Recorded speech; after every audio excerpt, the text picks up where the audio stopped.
Para mas malinaw lang po, ibig sabihin po ba nito ay yung gobyerno ay nire-recognize na muli ang ICC o just for this specific case po?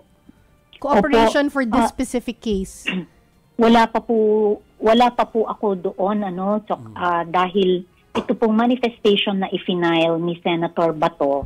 In fact, parang submitted na po for resolution kasi itong main case, yung petition for certiorari and prohibition na final nilang dalawa, ni PRRD at saka ni Senator Bato. So hindi na po talaga kami sana mag-enter ng appearance dito dahil submitted for resolution. Kaso, nag-file po si Senator Bato.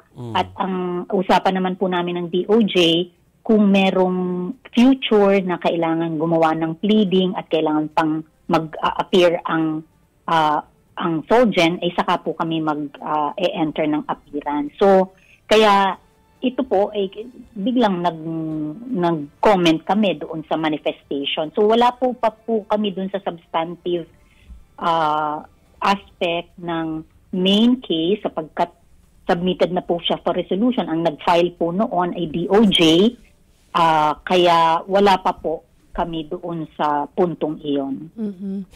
You've spoken po, Solgen, no, about itong takot ni Senator Bato de la Rosa. Sinabi niyo po ay speculative, yun yung word na ginamit po ninyo. And you've spoken a bit about this. Baka lang po gusto niyo pong i-expound kung bakit sa tingin po ninyo ay hindi naman immediate threat yung kinakaharap ni Senator Bato de la Rosa sa ngayon, itong fear niya. Opo. Yung kinumentohan po kasi namin, may mga reliefs po kasi na sinabi sa manifestation si Senator Bato na parang pinapakompel niya yung executive na maglabas ng mga certification.